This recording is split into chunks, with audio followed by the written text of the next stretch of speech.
지금 핵 잠수함이 문제가 아닙니다. MIT 항법 전문가의 한마디에 미국은 발칵 뒤집혔습니다. 미국이 지난 50년 동안 무려 1,200조 원을 쏟아부었지만 성공하지 못했던 기술. 20년은 더 걸릴 것이라 예상했던 그 기술을 미국보다 먼저 성공한 나라가 나타났습니다. 하하. 분명히 조작이겠죠. 한국이 성공했을 리가 없잖아요. 미국 방부수석 분석가는 코웃음을 치며 한국을 무시했고 전 세계 그 누구도 한국의 성공을 믿지 않았습니다. 하지만 바로 그때 국방부로 전달된 충격적인 보고서 한 장에 그 자리에 있던 모든 사람들은 패닉에 빠졌습니다. 이 기술에 핵 잠수함까지 더해진다면 미국도 장담할 수 없다는 것이었죠. 도대체 무슨 일이 벌어진 걸까요? 미국마저 두려워하는 대한민국의 독자 개발 기술. 지금 그 이야기를 시작합니다. 한국이 해냈다고요? 그런 가짜 뉴스를 믿으십니까? 저는 커피잔을 내려놓으며 비웃었습니다. 30년간 GPS를 빌려 쓰던 나라가 갑자기 독자 항법 위성을 운용한다니 할리우드 영화 시나리오도 이보단 더 현실적일 거예요. 워싱턴 DC 미국 방부작전실. 새벽 3시 펜타곤은 불빛만 하얗게 살아 있었습니다. 저는 엘리자 로렌스 국방부 항법 시스템 분석관이었습니다. 20년간 GPS 신호를 추적하며 세계 각국의 위성 능력을 평가해온 전문가였죠. 하버드에서 항공우주공학 박사를 받고 MIT에서 위성통신을 연구했습니다. 제가 작성한 보고서는 백악관 안보회의에 직접 올라갔습니다. 그날 새벽도 평소와 다를 거 없을 거라고 생각했습니다. 모니터 12개가 벽면을 가득 채우고 있었고 각 화면엔 실시간 위성 궤도와 신호 강도가 표시되고 있었습니다. 왼쪽 모니터엔 유럽의 갈릴레오, 오른쪽엔 러시아의 글로나스, 그리고 중앙엔 우리의 GPS 신호가 깜박이고 있었습니다. 크리스 정은 나사에서 보낸 데이터를 검토하고 있었죠. 그는 제 대학 동기이자 나사의 수석 엔지니어였습니다. 엘리자, 이상한 신호가 잡히는데 크리스가 화면을 가르쳤습니다. 한반도 남부 상공에서 GPS 대역을 벗어난 주파수가 감지되고 있어 저는 코음을 쳤습니다. 중국이나 러시아 신호가 흘러 들어온 거겠죠. 아니면 북한의 재민 실험이거나. 그런데 다음 순간 숫자가 바뀌었습니다. 0.71m의 화면에 찍힌 위치 오차였어요. GP 군사용이 아니면 오음심에서 10m 정도 오차가 일반적인데 0.71이라는 순간 손가락이 키보드 위에서 멈췄습니다.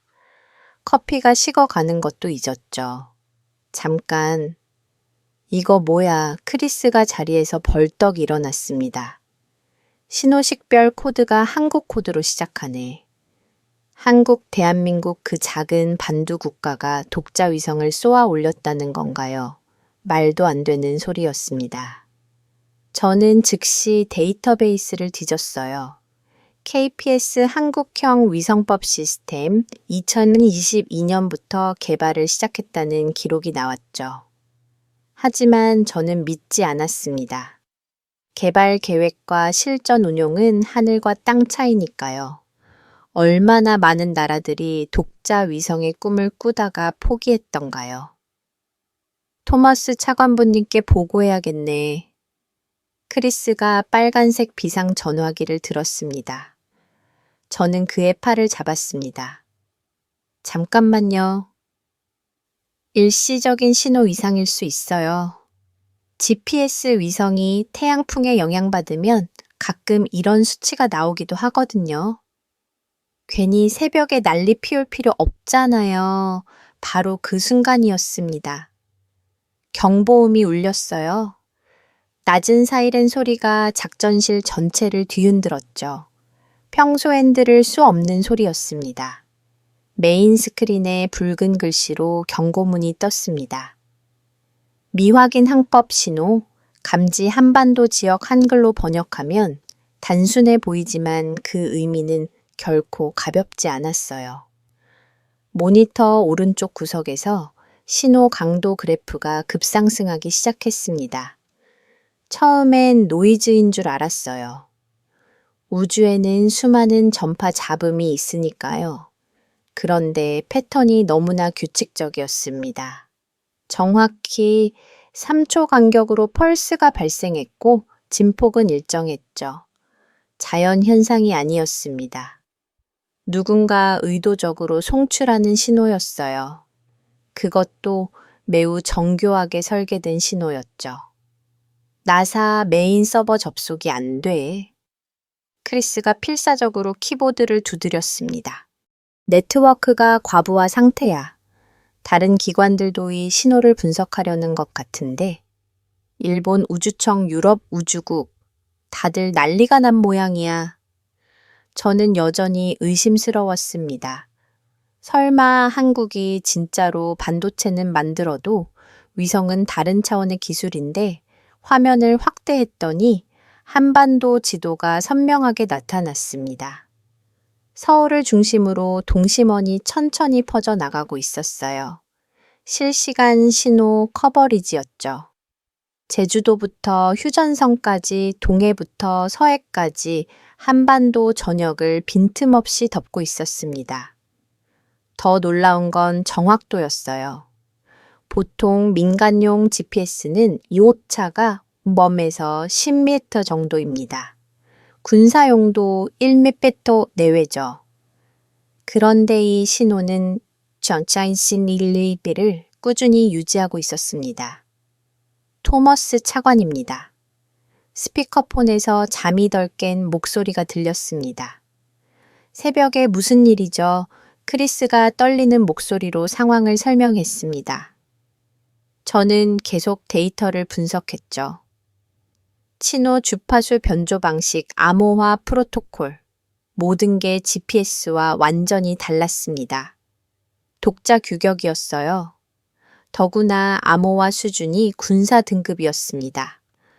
한국이 우리어치치나라 자시 우리 허락도 없이 기가 더 없이 토마스 차관부의 목소리가 갑자기 날카로워졌습니다.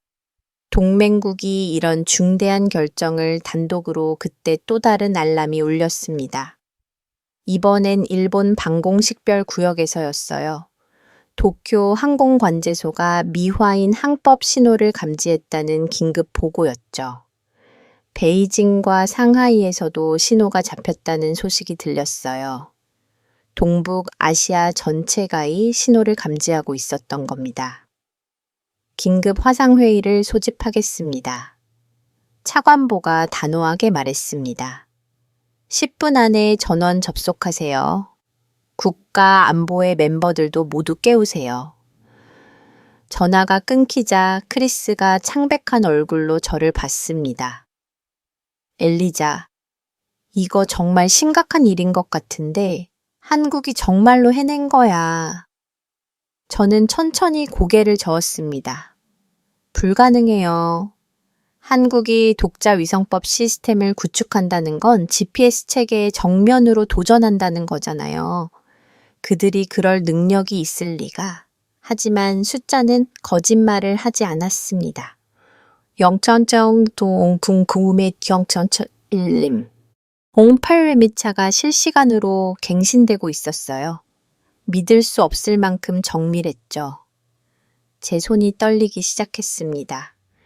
20년간 GP가 절대적이라고 믿어왔는데 그 믿음이 한순간에 무너지는 기분이었으니까요.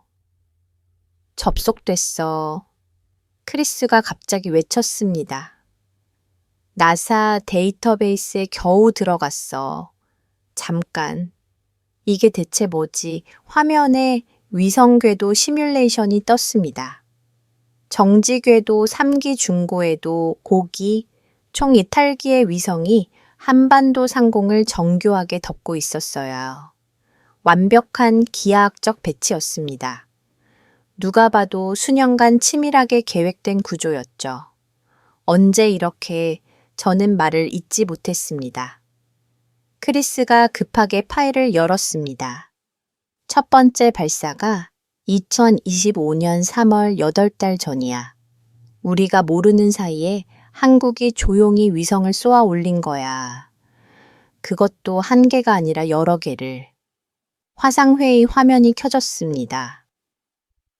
군부 CIA, NSA, 공군 우주사령부, 심지어 백악관 상호실까지 미국 안보 관계자들이 하나둘 접속했어요. 다들 잠옷 차림이었지만 표정은 심각했습니다. 토머스 차관보가 먼저 입을 열었죠. 여러분, 한국이 독자 항법 이성을 운영하기 시작했습니다. 현재 확인된 정확도는 0.7 이내입니다. 무거운 침묵이 흘렀습니다. 그리고 NSA 국장이 물었어요. 동맹국이 우리에게 사전 통보도 없이 이런 결정을 저는 그 순간 깨달았습니다. 이건 단순한 기술 문제가 아니었어요. 신뢰의 문제였죠. 70년 넘게 이어온 한미동맹의 근간이 흔들리는 소리가 들리는 것 같았습니다. 화면 하단에 새로운 텍스트가 떴습니다. 한국 위성 001 활성화. 첫 번째, 한국 위성이 공식 가동을 시작했다는 신호였어요.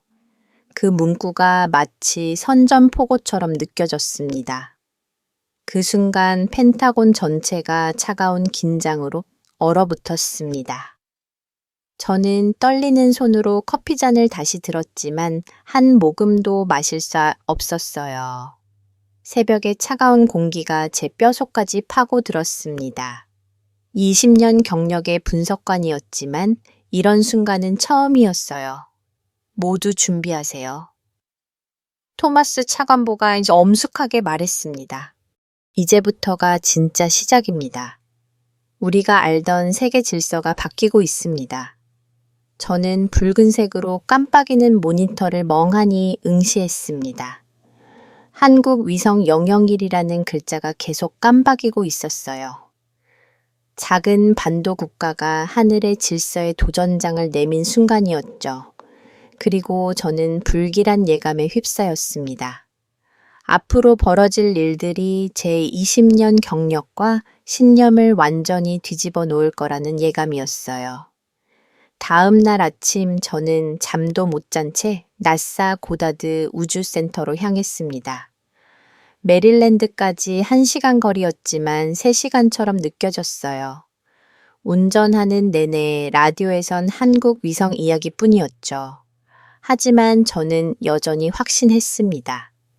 이건 과장된 뉴스일 뿐이라고요. 민간용이야. 분명히 저는 핸들을 잡고 중얼거렸습니다. 군사용 정밀도를 낼 수 있을 리 없어. 한국이 그런 기술을 가지고 있다면 왜 지금까지 GPS를 썼겠어? 나사 회의실에 들어서자 이미 20명이 넘는 전문가들이 모여 있었습니다.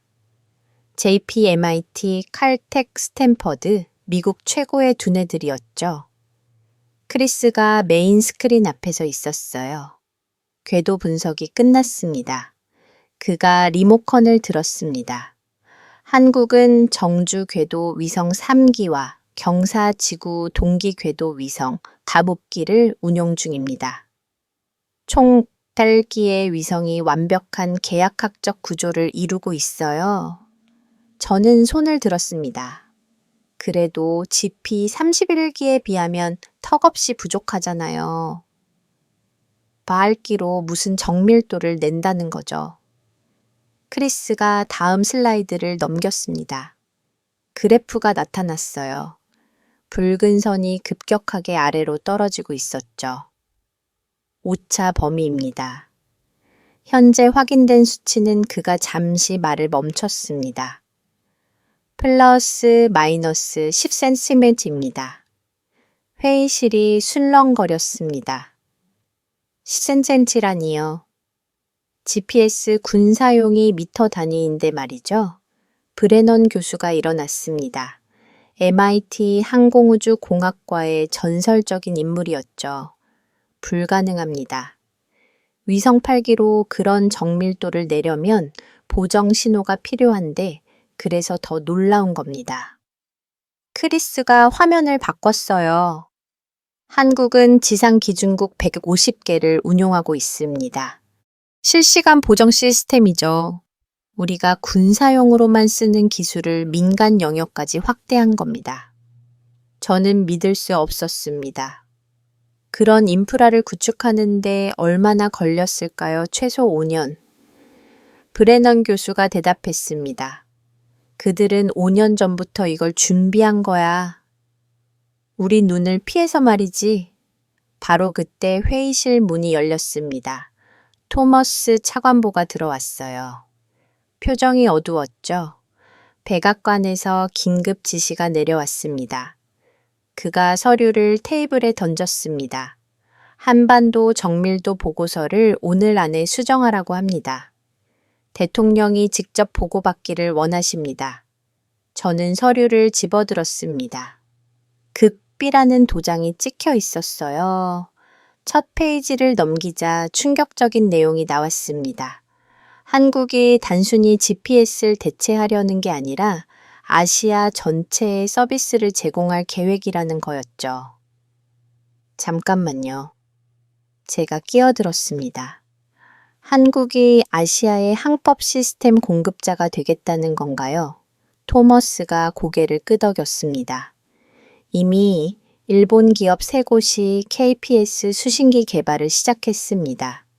대만도 관심을 보이고 있고요. 순간 등골이 서늘해졌습니다. 이건 단순한 기술 경쟁이 아니었어요. 미국이 GPS로 구축한 세계 질서가 흔들리고 있었던 겁니다. 크리스가 또 다른 데이터를 띄었습니다. 더 큰 문제가 있습니다. KPS는 GPS와 후원되지 않는 독자 신호 체계를 사용합니다. 완전히 다른 주파수와 암호화 방식이에요. 그럼 GPS 재밍에도 누군가 말을 시작했습니다. 영향받지 않습니다. 크리스가 대답했습니다. 북한이 GPS를 교란해도 K-패스는 정상 작동합니다. 이미 시뮬레이션으로 확인했어요. 회의실에 무거운 침묵이 내려앉았습니다. 저는 손에 들린 펜이 떨리는 걸 느꼈어요. 20년간 쌓아온 확신이 무너지는 순간이었죠. 브레넌 교수가 노트북을 열었습니다. 나사 내부 브리핑 자료를 공유하겠습니다. 어제 작성된 따끈따끈한 보고서예요. 화면에 문서가 떴습니다. 제목이 충격적이었어요. 한국 세계 7번째 독립항법 시스템 보유국으로 등급. 미국, 러시아, 중국, 유럽, 연합, 일본, 인도에 이어 한국의 이름을 올린 거였죠. 이게 언론에 나가면 토머스가 말끝을 흐렸습니다. 제 예상은 틀리지 않았어요. 2시간 후 CNN이 속보를 터뜨렸습니다. 한국 GPS 독립선이어서 BBC, NHK, 모든 주요 언론이 앞다 보도했죠. 크리스가 스마트폰을 보며 한숨을 쉬었습니다. 워싱턴 포스트 헤드라인 보셨어요? 작은 거인 하늘을 정복하다라네요. 저는 여전히 부정하고 싶었습니다. 그래도 이건 민간용일 거예요. 군사용 정밀도는 다른 차원의 기술이니까. 하지만 다음 슬라이드가 제 희망을 산산조각 냈습니다. 한국 국방부가 발표한 자료였어요. KPS 군사작전에도 활용한다는 내용이었죠. 더 놀라운 건 정밀도였습니다. 군사용도 플러스 마이너스 5cm를 유지한다고 적혀 있었어요. 5cm 브레넌 교수가 안경을 벗었습니다. 우리 군사용 GPS 10배의 정밀한 거군요. 토머스 차관보가 자리에서 일어났습니다. 여러분, 이제 현실을 받아들여야 합니다. 한국은 더 이상 GPS에 의존하지 않습니다. 그들은 독자적인 길을 선택했어요. 저는 창밖을 바라봤습니다. 구름 한 점 없는 맑은 하늘이었죠. 어딘가 저 위에 한국 위성 8기가 돌고 있을 거예요, 조용히. 하지만 확실하게 신호를 보내면서요. 엘리자 크리스가 제 어깨를 두드렸습니다. 괜찮아. 저는 고개를 저었습니다. 아니요. 전혀 괜찮지 않아요. 회의가 끝나고 복도로 나왔을 때 젊은 연구원 하나가 제게 다가왔습니다. 로렌스 박사님, 이거 보셨어요? 그가 태블릿을 내밀었습니다. 화면엔 한국 대통령의 연설 영상이 재생되고 있었어요. 우리는 더 이상 하늘의 길을 빌리지 않습니다. 우리가 만든 별이 우리를 인도할 것입니다. 그 말이 가슴에 모처럼 박혔습니다. 우리가 만든 별이라니요. 저는 지난 20년간 지피에서 유일한 별이라고 믿어왔는데 말이죠. 주차장으로 걸어가면서 스마트폰이 울렸습니다. 백악관 안보자 관실이었어요. 로렌스 박사님, 내일 아침 대통령 브리핑에 참석해 주시기 바랍니다. 전화를 끊고 하늘을 올려다 봤습니다. 정오에 태양이 눈부시게 빛나고 있었어요. 하지만 저는 알고 있었죠. 저 너머 우주 공간에서 새로운 질서가 만들어지고 있다는 거려차에 올라타면서 라디오를 켰습니다. 뉴스, 앵커의 목소리가 들려왔어요. 한국항공우주연구원은 내년까지 위성 2기를 추가로 발사할 예정이라고 밝혔습니다. 완성되면 총 10기의 위성으로 저는 라디오를 껐습니다. 더 들을 수 없었어요. 운전하면서 계속 같은 생각이 맴돌았습니다. 우리는 한국을 과소평가했어요. 그들이 조용히 준비하는 동안 우리는 오만 속에 안주했죠. 데이터는 거짓말하지 않습니다. 플러스 마이너스 10cm, 그 숫자가 제 머릿속에서 떠나지 않았어요. 집에 도착했을 때 또 전화가 왔습니다. 이번엔 토모스였어요. 엘리자, 방금 확인했는데 일본 방위성이 KPS 사용을 검토하기 시작했대요. 저는 현관문 앞에서 얼어붙었습니다. 일본이요?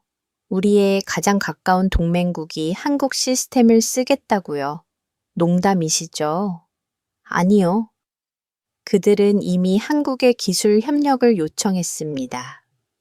전화를 끊고 집에 들어갔습니다. 거실 소파에 털썩 주저앉았어요. 노트북을 열고 KPS 관련 자료를 다시 검토했습니다. 볼수록 정교한 시스템이었어요. 단순히 GPS를 모방한 게 아니라 약점을 보완하고 장점을 극대화한 설계였죠. 저녁 무렵스가 문자를 보냈습니다. 로이터 속 뽑았어. 싱가포르도 KPS 도입 검토한데 저는 답장도 하지 않고 노트북을 닫았습니다. 머리가 지끈거렸어요. 창밖으로 어둠이 내려오고 있었습니다. 저 안 어딘가에 한국 위성들이 돌고 있겠죠. 침묵 속에서. 하지만 강력하게 자신들의 존재를 알리면서요. 그날 밤 저는 일기에 이렇게 적었습니다. 데이터가 우리를 비우는 것 같다. 우리의 오만을, 우리의 무지를. 한국은 이미 하늘의 새로운 주인이 되어 있었다. 그날 새벽 침대 옆 핸드폰이 미친 듯이 울렸습니다. 토마스 차관 보였어요. 엘리자, 당장 펜타곤으로 와요. 코드레드입니다. 코드레드. 국가 안보 최고 위기 상황을 뜻하는 신호였죠. 옷도 제대로 못 갈아입고 차에 올랐습니다. 라디오를 켜자마자 긴급 속보가 흘러나왔어요. 현재 동북 아시아 전역에서 GPS 신호가 교란되고 있습니다. 인천공항 항공기 12대가 긴급 회항했으며 악셀을 끝까지 밟았습니다. 새벽 도로는 텅 비어 있었지만 제 심장은 터질 것 같았어요. GPS 교란이라니. 그것도 동부가 저녁에서요. 펜타곤 상황실에 들어서자 이미 수십 명이 모여 있었습니다. 메인 스크린엔 동아시아 지도가 떠 있었는데 붉은색으로 물들어 있었어요. GPS 교란 지역을 표시한 거였죠. 북한입니다. 공군 준장이 브리핑을 시작했습니다. 오늘 새벽부터 대규모 제을 시작했습니다. 출력이 평소의 100배 이상이에요. 크리스가 제 옆으로 왔습니다. 일본 상공이 완전히 마비됐어. 나리타발 항공기 23대가 태평양 상공에서 길을 잃었대. 저는 모니터를 확인했습니다. GPS 신호 강도가 계속 떨어지고 있었어요. 40대고 50 사용 불가능한 수준이었죠. 대만도 똑같습니다. NSA 분석관이 보고했습니다. 타이베이 항공관제소가 수동관제로 전환했습니다. 해상물류도 마비 상태고요. 그런데 이상한 점이 있었습니다. 지도를 자세히 보니 한국 부분만 파란색이었어요. 정상 작동 지역이라는 뜻이었죠. 잠깐만요. 제가 손을 들었습니다. 왜 한국만 멀쩡한 거죠? 상황실이 조용해졌습니다. 그때 통신병이 뛰어들어왔어요. 서울 김포 공항발 실시간 영상입니다. 화면이 바뀌었습니다. 김포공항 관제탑 내부가 보였어요. 놀랍게도 관제사들이 평소처럼 일하고 있었습니다. 레이더는 정상 작동했고 항공기들은 질서 정연하게 이착륙하고 있었어요. 불가능해. 토머스가 중얼거렸습니다. GPS 없이 어떻게? 바로 그때였습니다. 한국 국방부 정하늘 사무관과 화상 연결이 됐어요. 30대 초반의 젊은 여성 장교였죠. 미국 측의 우려를 이해합니다. 정 사무관이 침착하게 말했습니다. 하지만 한국은 KPS로 전환했기 때문에 GPS 교란에 영향을 받지 않습니다. 저는 믿을 수 없었어요. 북한이 그걸 몰랐을까요? 교란 주파수를 조정하면 KPS는 완전히 다른 대역을 사용합니다. 정사무관이 설명했습니다. 게다가 양자 암호화 기술을 적용해서 교란 자체가 불가능합니다. 양자 암호화라고요. 그건 아직 실험 단계 기술인 줄 알았는데요. 크리스가 제 귀에 속삭였습니다. 한국이 우리보다 앞서 있어. 인정하기 싫지만 화면이 분할되면서 청주 KPS 관제센터가 나타났습니다. 한태윤 박사가 대형 모니터 앞에서 있었어요. 40대 중반의 과학자였는데 자신감이 넘쳐 보였죠. 현재 KPS 시스템 정상 작동 중입니다. 한 박사가 데이터를 보여줬습니다. 항공관제 5차 0.7 해상항법 0.2인 모든 수치가 정상 범위 내에 있습니다. 토마스가 테이블을 쳤습니다. 그럼 지금 동아시아에서 정상적으로 항공기가 뜨고 내릴 수 있는 곳은 한국뿐입니다. 정사무관이 대답했습니다. 순간 상황실이 웅성거렸습니다. 누군가 CNN을 켰어요. 앵커가 흥분한 목소리로 말하고 있었죠. 놀라운 광경입니다. 일본, 대만, 필리핀의 하늘이 텅 빈 지금 한국 상공만 항공기들이 정상 운항하고 있습니다. 전문가들은 이을 두고 자막이 떴습니다. Only still moving. 한국만 여전히 움직인다. 그 문구가 제 가슴을 훅팠어요. 조종사 교신 내용입니다. 통신병이 오디오를 틀었습니다. 인천 관제탑 델타 189입니다. 우리는 GPS를 잃었습니다. 도와주세요. 델타 1889 인천입니다. 걱정 마세요. KPS 신호로 유도하겠습니다. 주파수 101.7로 전환하세요. 전환했습니다. 오, 맙소사 신호가 완벽하네요. 한국 시스템인가요? 맞습니다. 안전하게 착륙할 수 있습니다. 미국 항공기가 한국 시스템에 의존해 착륙한다니요. 제 자존심이 무너지는 순간이었습니다. 브레넌 교수가 화상으로 참여했습니다. 방금 확인했는데 싱가포르발 화물선 30척이 부산항으로 항로를 변경했습니다. KBS 신호를 받을 수 있는 유일한 항구라서요. 얼마나 많은 항공기가 토머스가 물었습니다. 현재까지 78일대가 한국으로 비상 착륙했습니다. NSA 분석관이 보고했습니다. 앞으로 더 늘어날 전망입니다. 저는 데이터를 다시 확인했습니다. KPS의 정확도는 흔들림이 없었어요. 0.1를 꾸준히 유지하고 있었죠. 지에 완전히 먹통이 된 상황에서도요. 이건 우연이 아니야. 크리스가 말했습니다. 한국은 이런 상황을 대비했던 거야. 지피야 마비될 때를 기다렸던 거지? 정사무관이 다시 말했습니다. 한국 정부는 인도주의적 차원에서 주변국 항공기들에게 KPS 신호를 무료로 제공하기로 했습니다. 무료라고요? 이 절체절명의 순간에 한국이 선의를 베푸는 겁니까? 아니면 자신들의 기술력을 과시하는 건가요? BBC 속보가 떴습니다. 일본 정부 한국의 긴급 지원 요청이어서 로이터, AFP 모든 언론이 같은 내용을 보도했어요. 일본이 한국의 도움을 요청하다니 토머스가 믿을 수 없다는 표정이었습니다. 한태윤 박사가 말했습니다. 우리는 경쟁자가 아니라 파트너입니다. 위기 상황에서 서로 돕는 게 당연하지 않습니까? 그 말이 제게는 비수처럼 들렸어요. 미국은 GPS로 세계를 통제하려 했는데 한국은 KPS로 세계를 돕겠다는 거였으니까요. 상황실 분위기가 무거워졌습니다.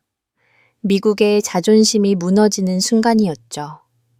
우리가 만든 GP가 무력화된 날 한국이 만든 KP가 동아시아를 구하고 있었으니까요.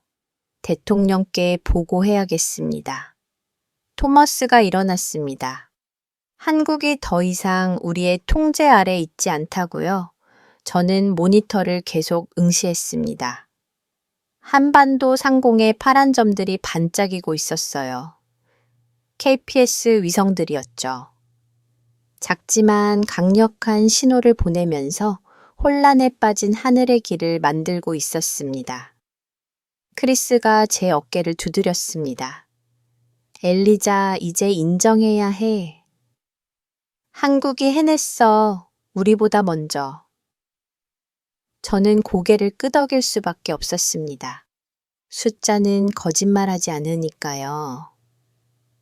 0.1밀림. 그 정확도가 모든 걸 말해주고 있었어요. 2시간 후 GPS 교란이 멈췄습니다. 하지만 이미 늦었죠. 전 세계가 목격했으니까요. GP에 무너진 날 오직 한국만 하늘을 지켰다는 사실을요. 그날 저녁 백악관 브리핑룸에서 대변인이 발표했습니다. 미국은 동맹국들과 항법 시스템 협력을 강화할 것입니다. 하지만 모두가 알고 있었죠. 이건 사실상 한국 KPS의 승리 선언이었다는 거려. 저는 펜타곤을 나오면서 하늘을 올려다봤습니다. 노을이 지고 있었어요. 저 하늘 어딘가에 KPS 위성이 있겠죠. 조용히. 하지만 확실하게 새로운 시대를 열면서요. 주차장에서 크리스를 만났습니다. 그가 물었어요. 엘리자, 어떻게 생각해 우리의 오만이 무너진 날이에요? 저는 솔직하게 대답했습니다. 그리고 한국의 시대가 시작된 날이고요. 크리스가 쓴웃음을 지었습니다. 세상이 멈춘 날 한국만 움직였다. 역사책에 기록될 만한 하루였네. 저는 차에 올라타면서 마지막으로 펜타곤 건물을 봤습니다. 거대한 건물이 어둠 속에 잠기고 있었어요. 마치 미국의 위상처럼요. 라디오에선 여전히 뉴스가 흘러나왔습니다. 오늘 하루 동안 KPS 덕분에 구조된 승객은 3만 명이 넘는 것으로 저는 라디오를 껐습니다. 더 들을 필요가 없었어요. 한국이 증명했으니까요. 그들만의 별로도 충분하다는 거려 집에 도착해서 일기를 썼습니다. 오늘 하늘의 패권이 바뀌었다. GP의 시대가 끝나고 KBS의 시대가 시작됐다. 그리고 나는 그 역사적 순간의 목격자였다. 미국방 장관실의 공기가 얼어붙어 있었습니다. 피트 헤그세스 장관이 테이블 끝에 앉아 있었고 양옆으로 군순 수해부와 국무부 관료들이 늘어서 있었죠. 저는 브레넌 교수와 함께 브리핑을 위해 대기하고 있었습니다. 한국을 통제할 방법이 없다는 겁니까? 강경파로 유명한 밀러 상원의원이 목소리를 높였습니다. 70년 동맹이 이렇게 무너지는 걸 보고만 있으란 말입니까? 헤그세스 장관이 서류를 넘기며 말했습니다. 통제라는 표현은 적절하지 않습니다. 한국은 주권국가입니다. 주권국가가 동맹국과 상의도 없이 독자 항법 시스템을 구축합니까? 밀러가 반박했습니다. 이건 배신입니다. 바로 그때 부관이 들어왔습니다. 일본 외무성에서 긴급 성명을 발표했습니다. 대형 스크린에 사토 케니치 일본 외무성 차관의 모습이 나타났습니다. 그의 표정은 굳어 있었죠. 한국의 KPS는 동북아 안보 질서를 흔들고 있습니다. 미국이 동맹국을 제대로 관리하지 못한다면 일본은 독자적인 길을 모색할 수밖에 없습니다. 순간 회의실이 술렁거렸습니다. 일본이 미국을 비판한다니요. 이건 전례가 없는 일이었어요. 일본까지 이러면 누군가 말을 시작했지만 끝맺지 못했습니다. 헤그세스 장관이 저를 봤습니다. 로렌스 박사 KPS의 기술적 우위가 얼마나 됩니까? 저는 자료를 펼쳤습니다. 정확도에서 5배 안정성에서 5배 앞서 있습니다. 특히 전자전 상황에서의 생존성은 비교가 안 됩니다. 그럼 군사적 제재는 윌러가 물었습니다. 불가능합니다. 브레넌 교수가 끼어들었습니다. 한국은 이미 독자 운용 체제를 완성했습니다. 우리가 GPS를 차단해도 영향이 없어요. 분위기가 더욱 무거워졌습니다. 그때 토스 차관보가 태블릿을 들었어요. 한국 언론 인터뷰를 보셔야 할 것 같습니다. 화면에 한태은 박사가 나타났습니다. 청주 KPS 관제센터를 배경으로 인터뷰하고 있었죠. 기자가 물었습니다. 미국의 압박을 가한다면 어떻게 대응하실 겁니까? 한태은 박사가 미소를 지었습니다. 우린 GPS의 허락이 필요 없습니다. KPS는 한국이 독자적으로 개발하고 운용하는 시스템입니다. 누구의 간섭도 받지 않을 겁니다. 그 말이 회의실의 폭탄처럼 떨어졌습니다. 허락이 필요 없다는 표현이 특히 자극적이었죠. 건방진 밀러가 이를 갈았습니다. 하지만 한태은 박사는 계속했습니다. 미국은 훌륭한 동맹이지만 기술 독립은 주권의 문제입니다. 우리는 스스로 하늘의 길을 만들었을 뿐입니다. 저는 그 순간 깨달았습니다. 한국은 단순히 기술을 개발한 게 아니었어요. 그들은 독립을 선언한 거였죠. 기술적 독립, 그리고 어쩌면 전략적 독립까지도요. 경제 제재는 어떻습니까? 국무부 관료가 제안했습니다. 역효과입니다. 헤그세스 장관이 고개를 저었습니다. 한국을 중국이나 러시아 쪽으로 밀어내는 꼴이 될 겁니다. 브레넌 교수가 손을 들었습니다. 오히려 협력을 제안하는 건 어떨까요? KPSS를 연동하면 말도 안 됩니다. 밀러가 소리쳤습니다. 그건 우리의 패배를 인정하는 거예요. 논쟁이 격해졌습니다. 저는 조용히 앉아서 지켜봤죠. 미국의 자존심과 현실 사이에서 갈등하는 모습이었어요. 그때 비서관이 또 들어왔습니다. KPS 추가 발사 일정이 발표됐습니다. 화면에 한국항공우주연구원의 공식 발표문이 떴습니다. 내년 초기에 위성을 추가로 발사한다는 내용이었어요. 완성되면 총열기의 위성으로 아시아 전역을 커버한다고 했죠. 열이 토마스가 한숨을 쉬었습니다. 이미 계획이 다 짜여 있었군요. 저는 속으로 생각했습니다. 우리는 한국을 너무 과소평가했어. 그들이 조용히 준비하는 동안 우리는 오만에 빠져 있었지. 헤그스 장관이 일어났습니다. 일단 국무부의 공식 대응을 보려 합시다. 성급한 결정은 상황을 악화시킬 뿐입니다. 그럼 아무것도 안 한다는 겁니까? 윌러가 항의했습니다. 지켜본다는 겁니다. 장관이 단호하게 말했습니다. 감정적 대응은 전략적 실패로 이어집니다.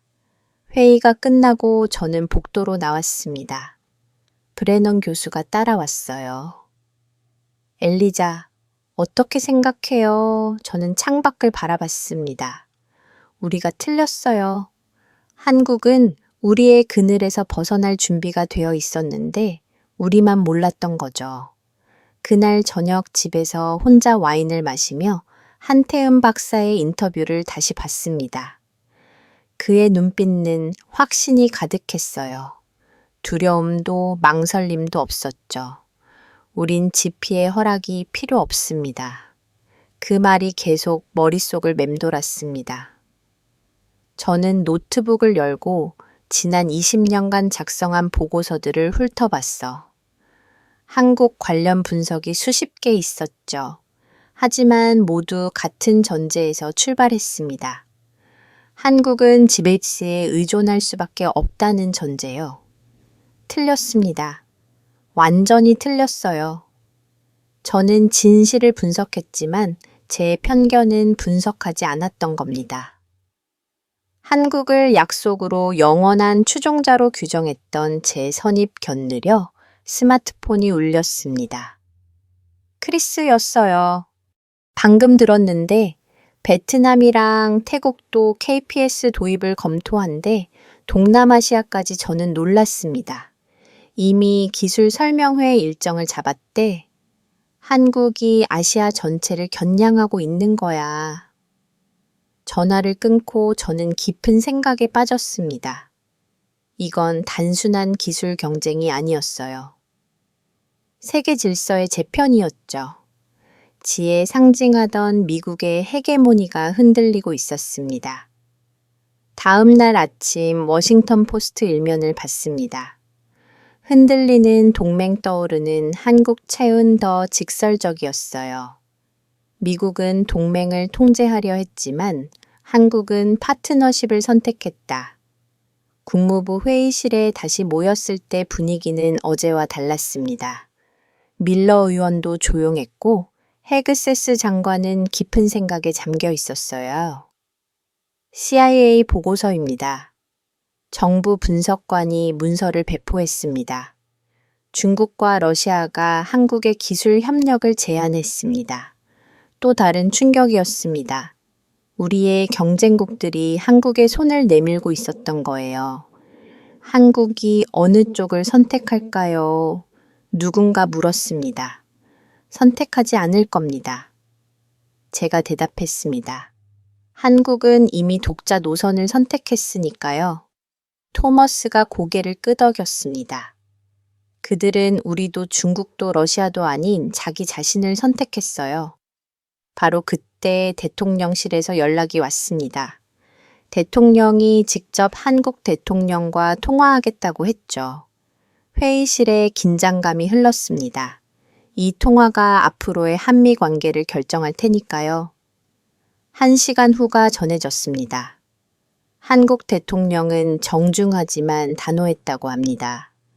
KPS는 한국의 주권적 결정이며이는 협상 대상이 아니다. 헤그세스 장관이 한숨을 쉬었습니다. 동맹이 변하고 있습니다. 우리도 변해야 합니다. 저는 그날 일기에 이렇게 썼습니다. 오늘 우리는 깨달았다. 한국은 더 이상 우리의 그늘에 있지 않다. 그들은 자신만의 태양을 만들었다. 그리고 우리는 그 빛을 직시해야 한다. 창밖으로 워싱턴의 스카이라인이 보였습니다. 공장하지만 어딘가 쓸쓸해 보였어요. 마치 혼자 남겨진 제국처럼요. 저녁 무렵 뉴스가 또 들려왔습니다. KPS 수신기 수출 계약을 체결했다는 소식이었어요. 계약 상대는 놀랍게도 인도였습니다. 인도까지 저는 중얼거렸습니다. 이제 정말 새로운 시대가 시작되고 있었습니다. 지피의 독점이 끝나고 다극화된 하늘의 시대가요. 그리고 그 중심에 한국이 있었죠. 밤 늦게 집에 돌아와 하늘을 올려다봤습니다. 별들이 빛나고 있었어요. 그중 어떤 별이 KPS 위성일까요? 작지만 단단한 의지를 품고 지구를 도는 한국의 별들. 동맹은 흔들렸지만 무너지진 않았다. 저는 생각했습니다. 이제 우리는 새로운 관계를 만들어야 한다. 통제가 아닌 존중의 관계를 직접 보지 않고는 믿을 수는 없습니다. 저는 헤그세스 장관에게 말했습니다. 청주에 가서 KPS 시스템을 직접 확인하겠습니다. 장관은 잠시 망설이다가 고개를 끄덕였습니다. 좋습니다. 진실을 확인하고 오세요. 서울행 비행기에 오르면서도 저는 확신했습니다. 분명 과장이 있을 거라고요. 센세멤치 오차라니 실험실에서나 가능한 수치였으니까요. 실제 운용 환경에서는 불가능할 거라 믿었죠. 인천공항에 도착하자 정안을 사무관이 기다리고 있었습니다. 로렌스 박사님, 환영합니다. 청주까지는 1시간 반 정도 걸립니다. 차 안에서 정사무관이 물었습니다. 미국 정부는 KPS를 어떻게 평가하고 있습니까? 위협으로 봅니다. 저는 솔직하게 답했습니다. GPS 체제에 대한 도전이라고요? 정 사무관이 씁쓸하게 웃었습니다. 우리는 대체제를 만들었을 뿐입니다. 독점을 깨뜨린 게 위협인가요? 대답하기 어려운 질문이었습니다. 차창 밖으로 한국의 도시가 스쳐 지나갔어요. 깔끔하고 현대적인 모습이었죠. 언제 이렇게 발전했을까요? 청주 KPS 관제센터에 도착했을 때 건물의 규모에 놀랐습니다. 예상보다 훨씬 컸어요. 입구에서 한태훈 박사가 직접 마중을 나왔습니다. 로렌스 박사님 멍이로 오셨습니다. 미국 최고의 GPS 전문가를 모시게 되어 영광입니다. 악수를 나누면서 그의 손에 힘이 느껴졌습니다. 자신감이었을까요? 아니면 긴장이었을까요? 관제실로 들어서자 숨이 멎을 것 같았습니다. 벽면 전체를 덮은 대형 스크린에 실시간 위성 궤도가 표시되고 있었어요. 2억 명 넘는 엔지니어들이 각자의 모니터 앞에서 일하고 있었죠. 시연을 시작하겠습니다. 한태윤 박사가 중앙 콘솔로 걸어갔습니다. 투명한 강화유리 너머로 실험장이 보였습니다. 축구장만한 크기의 공간에 정밀측 장비들이 설치되어 있었어요. 저기 보이는 빨간 점이 타깃입니다. 한 박사가 레이저 포인터를 켰습니다. 이제 KPS 신호만으로 드론을 그 지점에 착륙시킬 겁니다. 드론이 이륙했습니다. 모니터에 실시간 좌표가 표시됐어요. 소수점 5자리까지 숫자가 계속 바뀌고 있었죠. 현재 오차는 엔지니어 한 명이 숫자를 읽었습니다. 0.9입니다. 구셈티씨, 믿을 수 없을 만큼 정밀했어요. 드론이 천천히 하강하기 시작했습니다. 제 손에 땀이 났어요. 착륙, 그리고 측정이 시작됐습니다. 레이저 측정기가 정확한 거리를 쟀어요. 0.08m 엔지니어가 발표했습니다. 타깃 중심에서 8cm 떨어진 지점입니다. 8cm이라니요. GPS로는 꿈도 꿀 수 없는 정확도였습니다. 한태윤 박사가 저를 봤습니다. 이게 끝이 아닙니다. 연속 테스트를 보여드리죠. 다음 1시간 동안 10번의 테스트가 진행됐습니다. 결과는 놀라웠어요. 최대 오차 11cm, 최소 오차차 6cm, 평균은 8.10cm. 포함이었죠. 어떻게 가능한 거죠? 저는 데이터를 뚫어지게 쳐다봤습니다. 비밀은 이겁니다. 한 박사가 다른 화면을 켰습니다. 실시간 대기 보정 시스템입니다. 전리층과 대륙권의 신호 지연을 나노초 단위로 계산해서 보정합니다. 기술 설명을 들으면서 감탄이 나왔습니다. 단순히 GPS를 모방한 게 아니었어요. 완전히 새로운 접근이었죠. 8기의 위성으로 이런 정밀도를, 저는 고개를 저었습니다. 위성수가 중요한 게 아닙니다. 한 박사가 설명했습니다. 배치와 신호 처리가 핵심이죠. 우리는 양보다 질 선택했습니다. 바로 그때 알람이 울렸습니다. 실제 상황이었어요. 인천발 파리행 대한항공기가 KPS 전환을 요청했습니다. 관제사가 보고했습니다. 실시간으로 항공기 전환 과정을 지켜봤습니다. GPS에서 KPS로 시스템이 바뀌는 순간 위치 정확도가 미터에서 CTIM 단위로 향상됐어요. 기장이 놀라고 있네요. 관제사가 웃었습니다.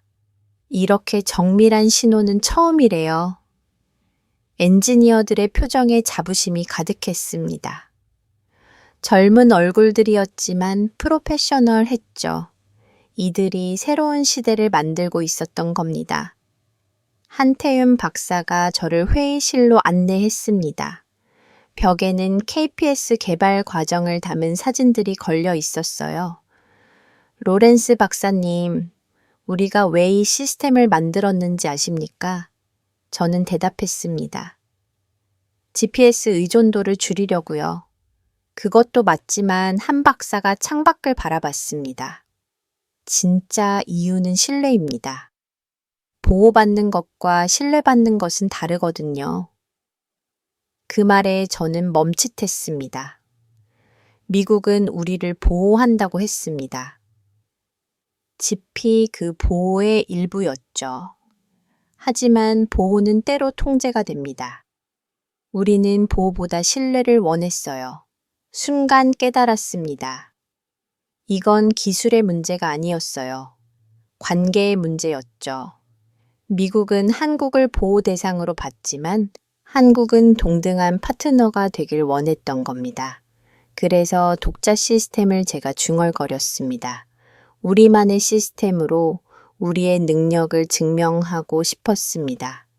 그래야 진정한 신뢰 관계가 만들어지니까요. 또 다른 엔지니어가 들어왔습니다. 박사님, 유럽 우주국에서 연락이 왔습니다. KPS 갈릴레오 연동을 논의하고 싶대요. 유럽까지 손을 내밀고 있었습니다. 미국만 고립되고 있었던 거예요. 시험실로 다시 돌아갔을 때 젊은 엔지니어 한 명이 제게 다가왔습니다.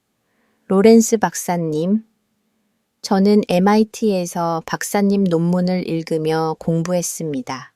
박사님이 제 롤모델이었어요. 뭔가 뭉클했습니다. 제 논문을 읽고 자란 세대가 이제는 저보다 앞선 기술을 만들었다니요.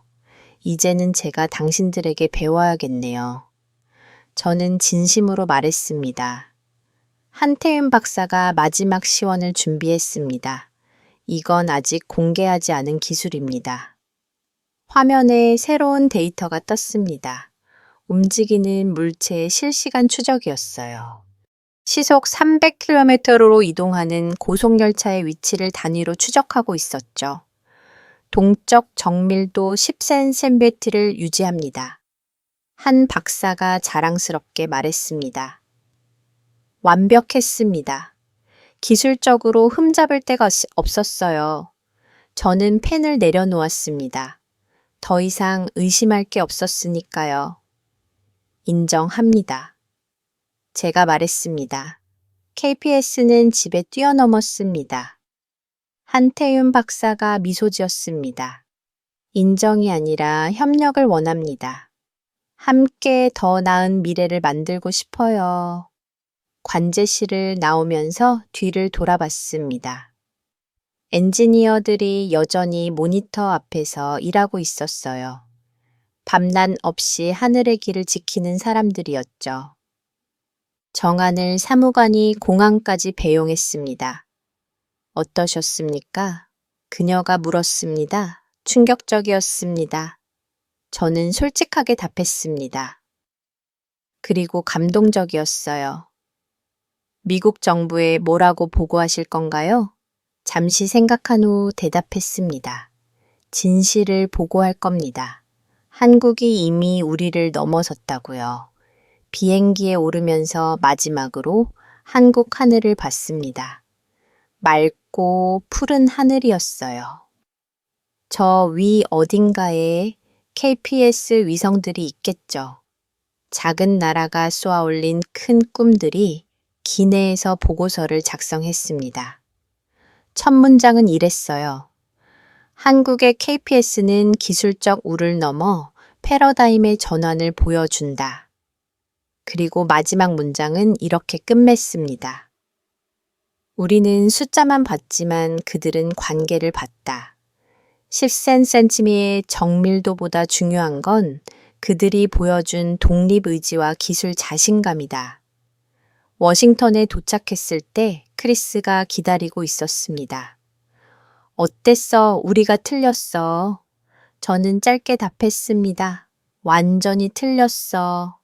펜타곤으로 향하면서 저는 생각했습니다. 이제 미국도 변해야 한다. 통제자가 아닌 협력자로 헤그세스 장관에게 보고하면서 저는 말했습니다. 한국을 적으로 만들지 마십시오. 그들은 최고의 파트너가 될 수 있습니다. 장관이 물었습니다. 왜 그렇게 생각합니까? 그들이 원하는 건 지배가 아니라 존중이니까요. 그날 밤 일기에 이렇게 썼습니다. 오늘 나는 시젠치메베리의 진실을 봤다. 그것은 단순한 숫자가 아니라 작은 나라의 큰 자존심이었다. 그리고 나는 그 앞에 고개를 숙일 수밖에 없었다. 워싱턴으로 돌아온 다음 날 상원 군사위원회 청문회가 열렸습니다. 대리석 기둥이 늘어선 의사당 건물에 들어서면서 무거운 책임감이 느껴졌어요. 오늘 제 증언이 한미 관계의 미래를 결정할 수도 있었으니까요. 청문회장은 이미 기자들로 가득했습니다. CNN, 폭스뉴스, 워싱턴 포스트 모든 주요 언론이 나와 있었죠.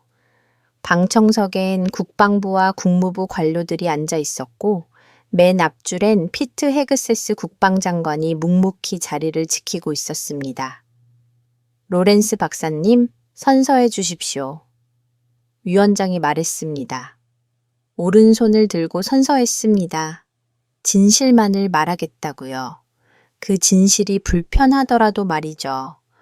밀러 상원위원이 먼저 질문했습니다. 한국의 KPS가 정말 GPS보다 우수합니까? 저는 심호흡을 했습니다. 기술적으로는 그렇습니다. 정확도에서 수업 배, 안정성에서 5배 앞서 있습니다. 청문회장이 술렁거렸습니다. 미국 시스템이 뒤처졌다는 공식 인정이었으니까요. 그럼 우리가 70년간 구축한 GPS 체계가 무너진다는 겁니까? 다른 의원이 물었습니다. 무너지는 게 아니라 진화하는 겁니다. 제가 대답했습니다. 독점에서 경쟁으로, 통제에서 협력으로요. 토머스 차관보가 브리핑을 시작했습니다. 크린의 데이터가 떴어요. KPS의 비교 차트였죠. 현재 KP 신뢰도는 GPS 대비 1.8배입니다. 특히 전자전 상황에서는 비교가 안 될 정도로 안정적입니다. 구체적인 숫자들이 공개되자 의원들의 표정이 어두워졌습니다. 미국의 기술 우위가 숫자로 부정되는 순간이었으니까요. 박사님, 헤그세스 장관이 직접 물었습니다. 청주에서 무엇을 보셨습니까? 저는 잠시 말을 멈췄다가 천천히 입을 열었습니다. 저는 거기서 미래를 봤습니다. 그리고 우리의 과거도 봤어요. 무슨 뜻입니까? 한국의 젊은 엔지니어들에게서 우리가 잃어버린 것을 봤습니다. 도전, 정신과 겸손이요. 우리는 GPS로 세계를 지배한다고 생각했지만 그들은 KPS로 세계와 협력하려 합니다. 윌러 의원이 끼어들었습니다. 그래도 이건 우리 동맹국의 배신입니다. 배신이 아니라 자립입니다. 제가 반박했습니다. 어린아이가 성장해서 독립하는 걸 배신이라고 하지 않잖아요. 그때 보좌관이 핵 으세스 장관에게 메모를 전달했습니다. 장관이 읽더니 표정이 굳어졌어요. 방금 들어온 소식입니다. 인도가 KPS 전면 도입을 발표했습니다. 계약 규모는 30억 달러라고 합니다. 30억 달러. 그 숫자가 청문회장을 무겁게 눌렀어요. 이건 단순한 기술 거래가 아니었습니다. 국제 질서의 재편이었죠. 저는 준비한 자료를 꺼냈습니다. 의원님들이 데이터를 보십시오. 화면에 새로운 차트가 나타났습니다. 최근 달간 KPS 채택을 검토하는 국가들의 목록이었어요. 일본, 베트남, 태국, 싱가포르, 말레이시아, 인도네시아, 필리핀, 아시아 전체가 케이스로 기울고 있습니다. 제가 설명했습니다. 우리가 이들을 적으로 돌릴 건가요? 아니면 함께 갈 건가요? 한 의원이 물었습니다. 그럼 박사님은 뭘 제안하시는 겁니까? 인정하고 협력하자는 겁니다. 제가 단호하게 말했습니다. KPS는 위협이 아니라 우리가 배우지 못한 겸손입니다. 기술 독점의 시대는 끝났어요. 청문회장이 다시 술렁거렸습니다. 카메라 플래시가 터졌어요. 내일 신문 일면을 장식할 장면이었죠. 브레넌 교수가 증인으로 나섰습니다. 기술적 관점에서 말씀드리면 KPS 결합은 시너지를 낼 수 있습니다. 경쟁이 아니라 보완 관계가 될 수 있어요. 구체적으로 설명해 주십시오. 위원장이 요청했습니다. 통합 시스템의 오차는 0.7mm까지 줄일 수 있습니다. 브랜원 교수가 데이터를 제시했습니다. 현재 군사용 GPS보 정밀한 수치죠. 0.13대. 그 숫자가 의원들의 관심을 끌었습니다. 협력의 이익이 구체적으로 보이기 시작한 거예요. 휴회 시간에 크리스가 제게 다가왔습니다. 잘했어, 엘리자. 진실을 말하는 게 쉽지 않았을 텐데. 진실은 언젠가 드러나니까요. 저는 커피를 한 모금 마셨습니다. 차라리 우리가 먼저 인정하는 게 낫죠. 청문회가 재개되자 예상치 못한 증인이 나타났습니다. 화상으로 연결된 한태현 박사였어요. 한국 정부를 대표해서 말씀드립니다. 한 박사가 침착하기 시작했습니다. 우리는 GPS를 대체하려는 게 아닙니다. 다만 선택지를 제공하려는 거죠. 선택지라 한 의원이 냉소적으로 말했습니다. 네, 선택지입니다. 독점은 혁신을 죽입니다. 경쟁이 있어야 발전이 있죠. KPS의 등장이 GPS 개선으로 이어지길 바랍니다. 한태윤 박사의 말은 정중했지만 날카로웠어요. 미국이 아니라 정확히 짚은 거였죠. 협력을 원한다면서 왜 사전 협의가 없었습니까? 밀러 의원이 따졌습니다. 혁신은 허락을 기다리지 않습니다. 한 박사가 대답했습니다. 스티브 잡스가 아이폰을 만들 때 노키아에 허락 받았나요? 그 비유가 정확했습니다. 기술 혁신은 기존 질서의 허락을 받고 일어나는 게 아니니까요. 청문회가 끝나갈 무렵 세스 장관이 마지막 질문을 했습니다. 로렌스 박사님, 우리가 지금 해야 할 일은 무엇입니까? 저는 일어서서 말했습니다. 오만을 버려야 합니다. 우리는 너무 오래 정상에 있었어요. 그래서 다른 이들의 성장을 보지 못했죠. 이제는 인정할 때입니다. 세계는 변했고 우리도 변해야 한다고요. 청문회가 끝나자 기자들이 몰려왔습니다. 하지만 저는 한마디만 남겼어요. 기술은 국경을 넘습니다. 우리의 사고도 그래야 합니다. 그날 저녁 워싱턴 포스트에 속보가 떴습니다.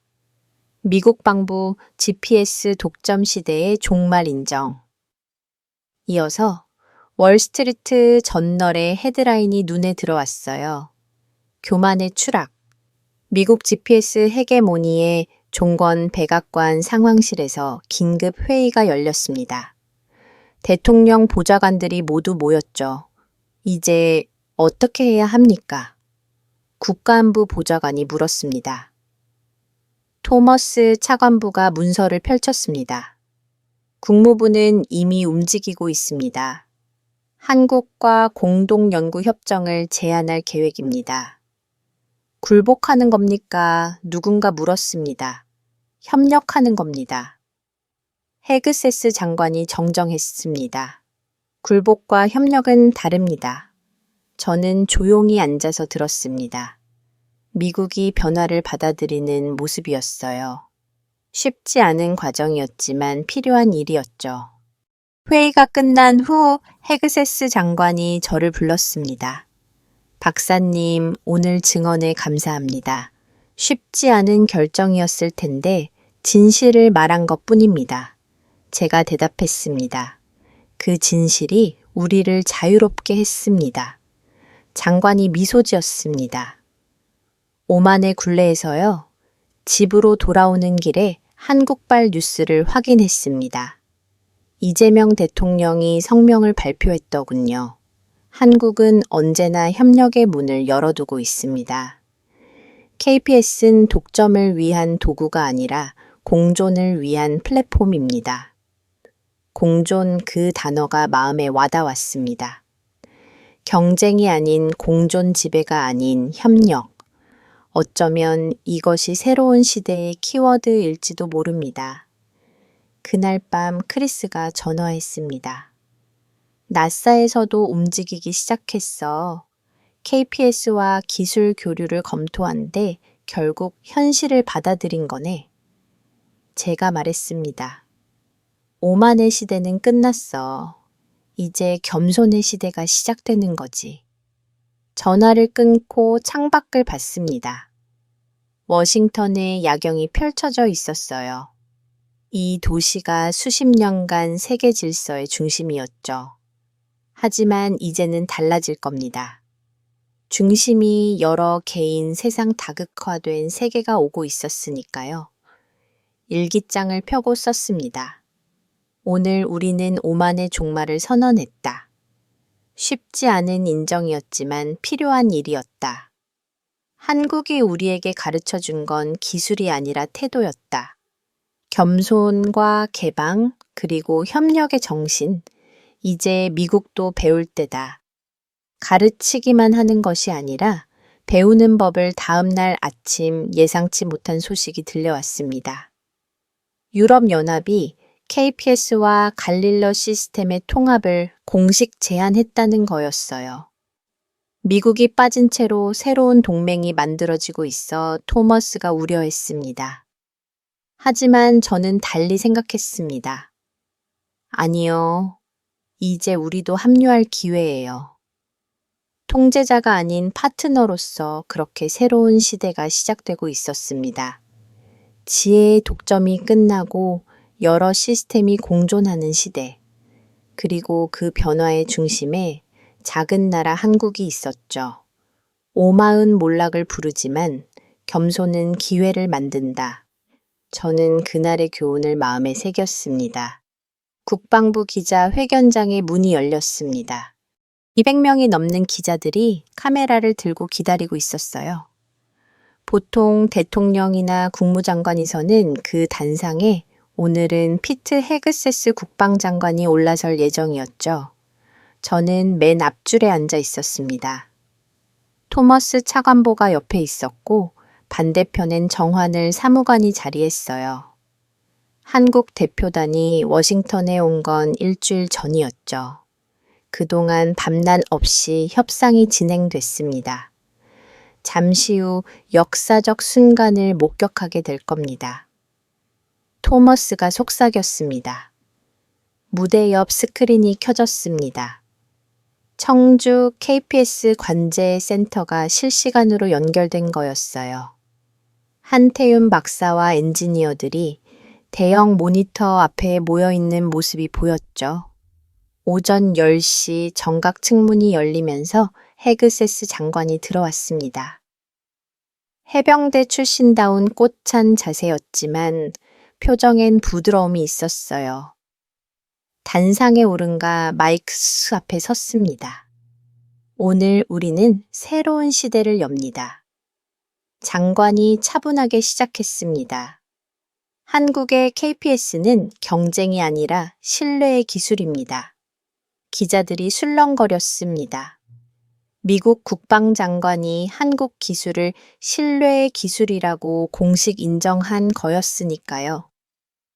지난 70년간 GPS는 세계의 길잡이였습니다. 헤그세스 장관이 계속했습니다. 하지만 독점은 발전을 막습니다. 한국이 만든 KPS는 우리에게 새로운 자극이 됐고 더 나은 미래를 향한 동반자가 됐습니다. 정환을 사무관이 서류 가방을 열었습니다. 안에는 2권의 문서가 들어 있었어요. 한미법 시스템 상호용 협정 인터크 양의 각서였죠. 문서 표지엔 두 나라 국기가 나란히 인쇄되어 있었습니다. 한국 대사가 단상으로 올라왔습니다. 60대 초반의 외교관이었는데 30년간 한미 관계를 다뤄온 베테랑이었죠. 두 사람이 악수를 나누자 플래시 세례가 쏟아졌어요. 이제 기술 시연을 보여드리겠습니다. 헤그세스 장관이 스크린을 가르쳤습니다. 대형 화면에 그래프가 나타났습니다.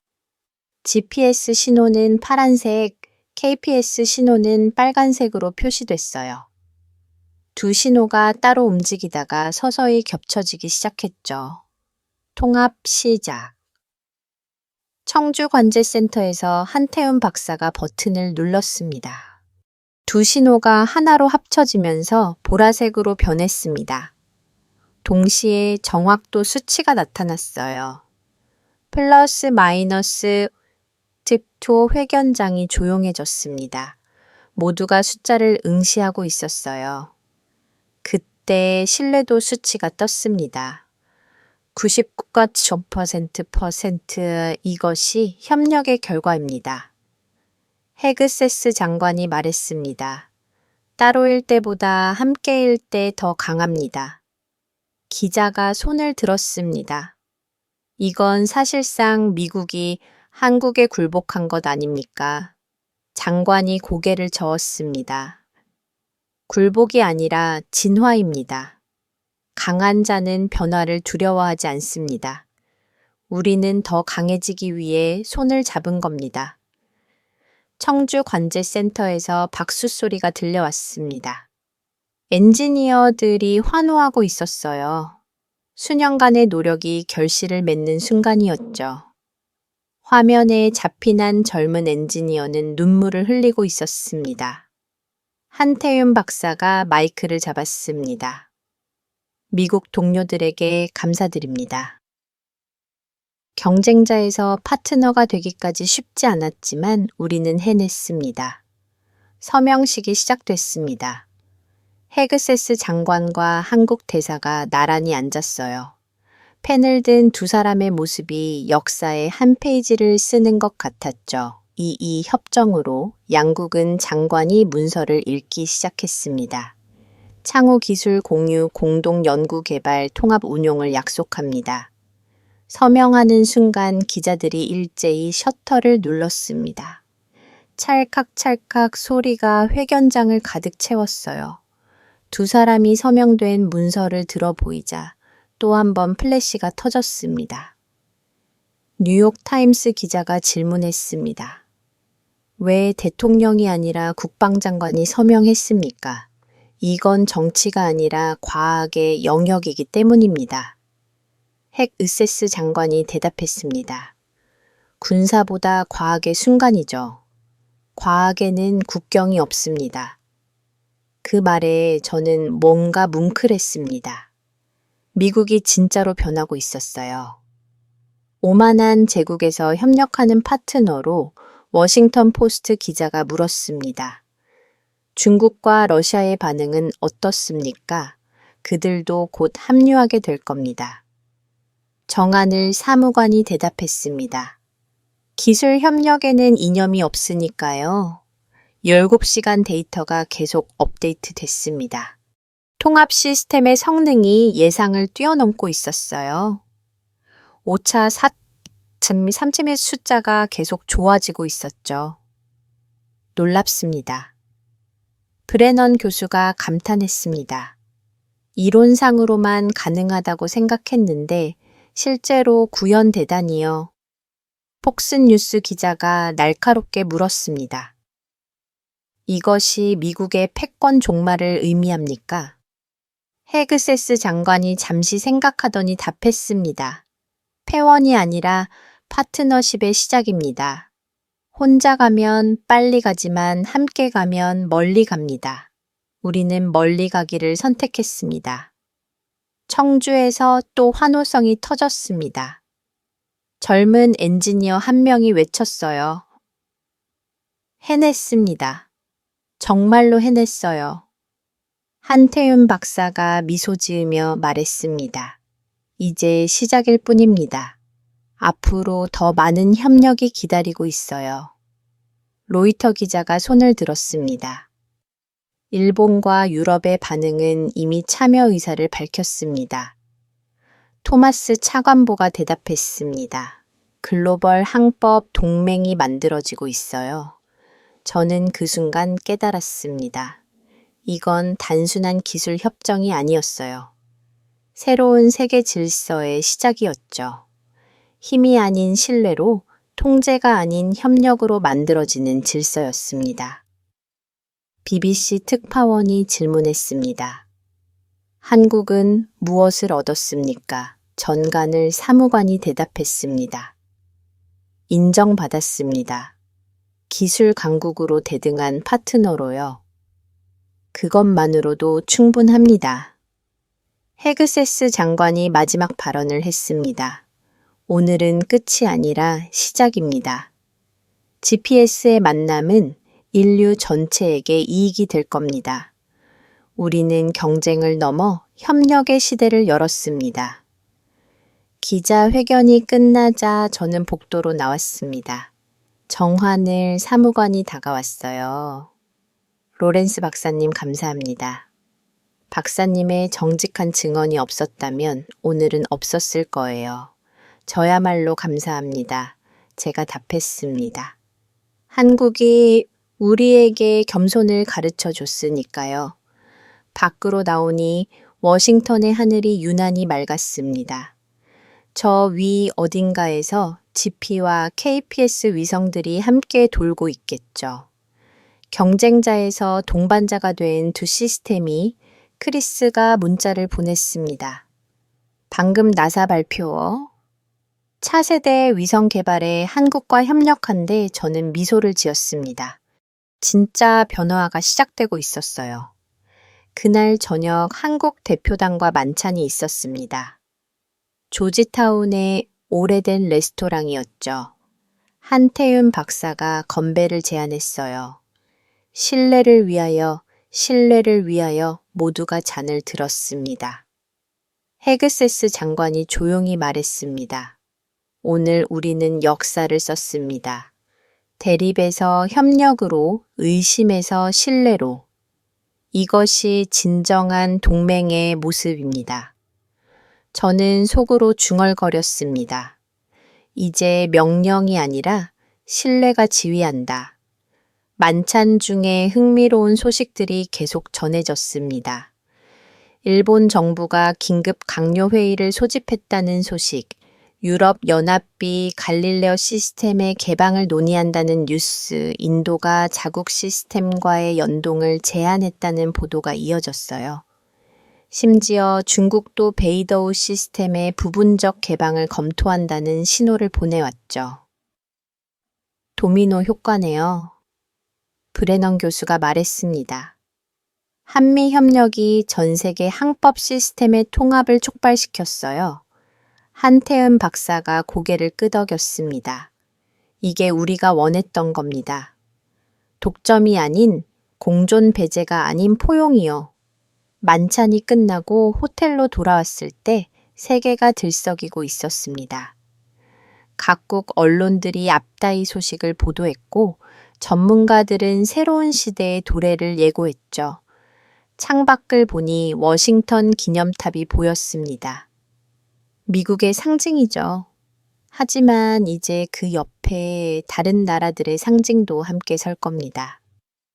독점이 아닌 공존의 시대가 왔으니까요. 일기장을 펴고 썼습니다. 오늘 정상이 아닌 장관이 서명했다.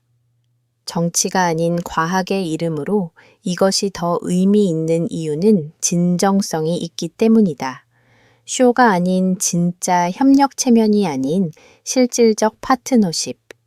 한국이 우리에게 가르쳐 준 건 기술만이 아니었다. 진정한 동맹이 무엇인지 신뢰가 무엇인지를 보여줬다. 스마트폰이 울렸습니다. 한태윤 박사의 메시지였어요. 내일 아침 첫 통합 신호가 발신됩니다. 역사적 순간을 함께 지켜봐 주세요. 꼭 그러겠습니다. 저는 답장을 보냈습니다. 그날 밤 저는 오랜만에 편안하게 잠들었습니다.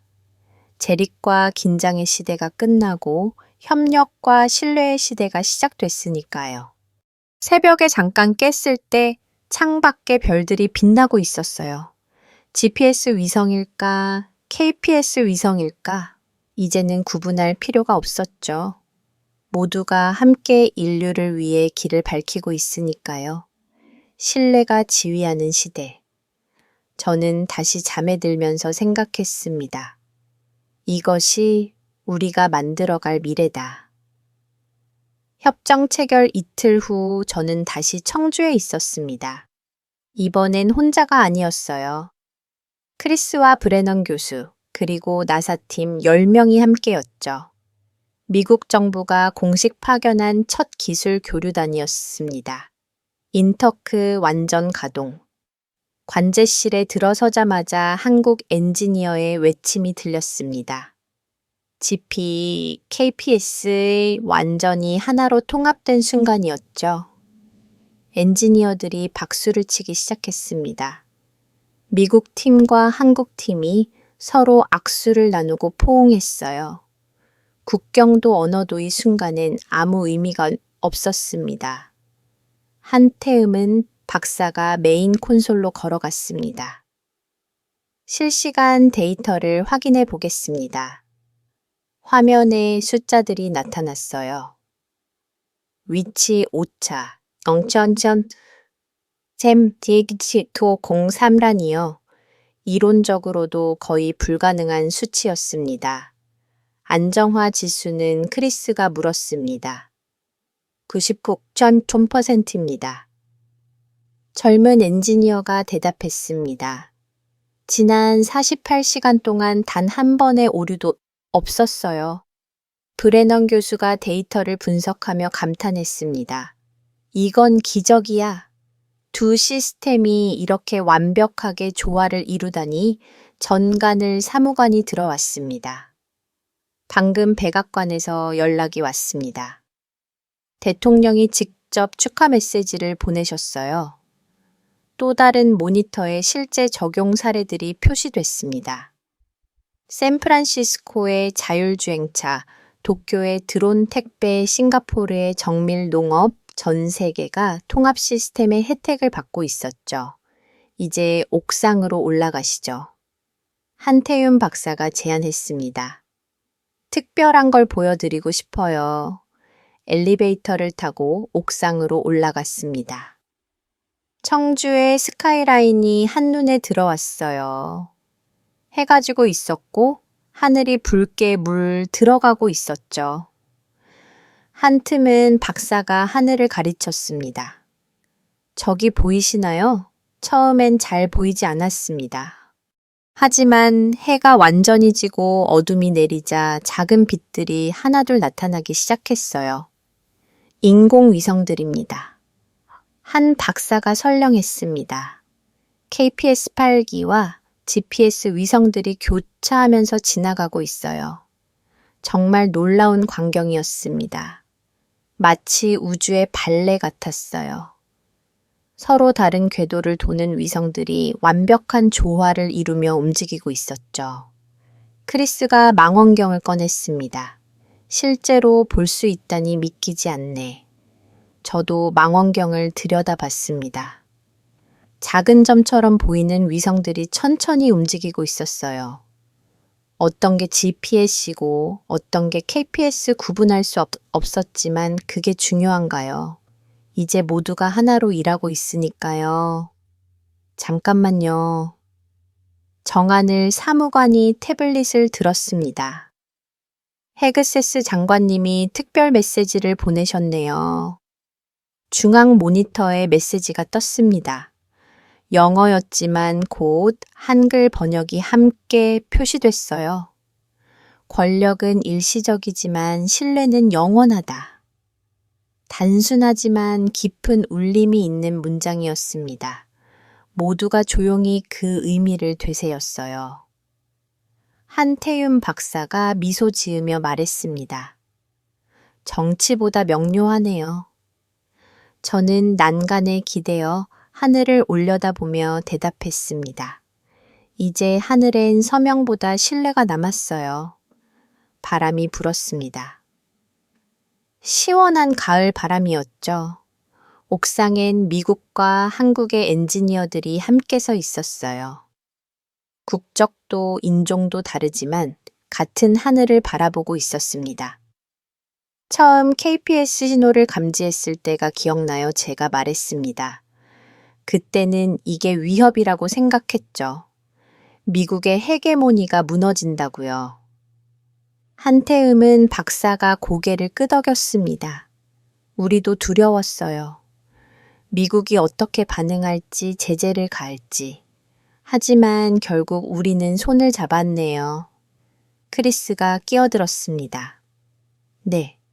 경쟁자가 아니라 동반자가 됐죠. 한 박사가 대답했습니다. 관제실로 다시 내려왔을 때 놀라운 소식이 기다리고 있었습니다. 유엔 안전보장이 사회에서 결의안이 통과됐습니다. 한 엔지니어가 외쳤습니다. 글로벌 항법 시스템 협력을 공식 지지한대요.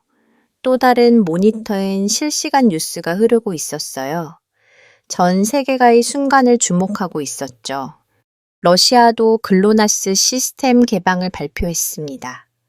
중국이 베이더우 연동 일정을 공개했어요. 유럽 의회가 만장일치로 통합을 승인했습니다. 도미노처럼 변화가 퍼져나가고 있었습니다. 한미 협력이 촉발한 변화의 물결이 전 세계를 휩쓸고 있었어요. 브레넌 교수가 계산기를 두드렸습니다. 모든 시스템이 통합되면 전 지구적 오차를 1cm 이내로 줄일 수 있어요. 1cm 손톱 하나 크기의 5차로 지구 전체를 커버한다는 얘기였죠. 저녁 식사 시간 군식당에 모두 모였습니다. 미국 팀과 한국 팀이 한 테이블에 둘러 앉았어요. 김치찌개와 햄버거가 나란히 놓인 모습이 재미있었죠. 이게 진짜 동맹이구나. 크리스가 말했습니다.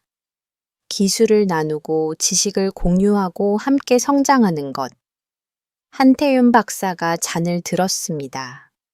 우리가 만든 건 단순한 항법 시스템이 아니었어요. 신뢰의 네트워크를 만든 거죠. 모두가 잔을 들었습니다. 물이든 커피든 소주든 상관없었어요. 마음이 하나면 충분했으니까요. 식사를 마친 후 숙소로 돌아가는 길, 한 젊은 한국 엔지니어가 저에게 다가왔습니다. 박사님, 질문이 있어요. 미국은 왜 변했을까요? 왜 협력을 선택했죠? 저는 잠시 생각한 후 이렇게 대답했습니다. 진짜 강함이 무엇인지 깨달았기 때문이에요. 혼자서 하는 것보다 함께 하는 것이 더 강하다는 걸 알게 됐죠. 그 엔지니어는 고개를 끄덕였습니다. 한국도 그걸 배웠다고 했습니다. 독립도 중요하지만 협력은 더 중요하다는 것을. 숙소에 돌아와 창밖을 바라봤습니다. 청주의 밤하늘엔 별들이 가득했어요. 그중 몇 개는 우리가 만든 별들이겠죠. GPS, KPS, 그리고 곧 합류할 다른 위성들. 노트북을 열고 보고서를 작성하기 시작했습니다. 제목은 이랬어요. 신뢰가 만든 하늘길 통합법 시스템의 미래. 쓰다 말고 잠시 멈추고 생각에 잠겼습니다. 불과 한 달 전만 해도 저는 KPS를 위협으로 봤습니다.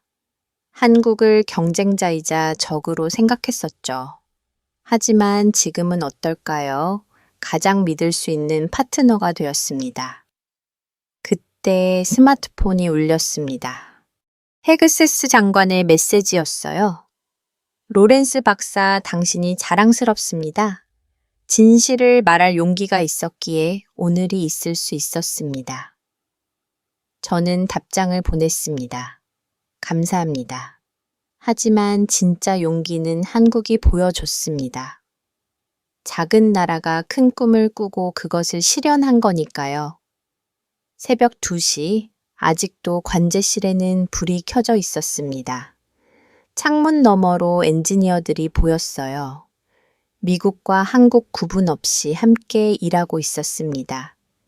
이게 바로 미래구나. 저는 그렇게 생각했습니다.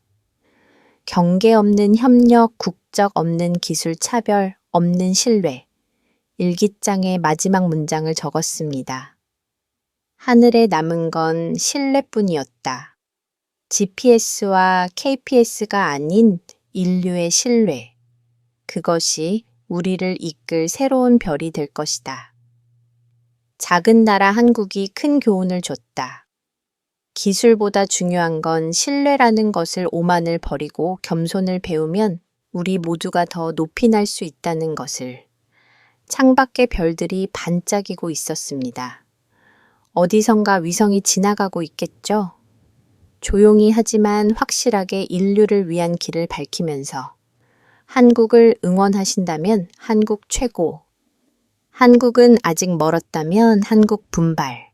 여러분의 소중한 의견을 댓글로 적어주시면 감사하겠습니다. 영상이 재밌으셨다면 구독과 좋아요 한 번씩 부탁드리겠습니다. 지금까지 감독 윤화였습니다.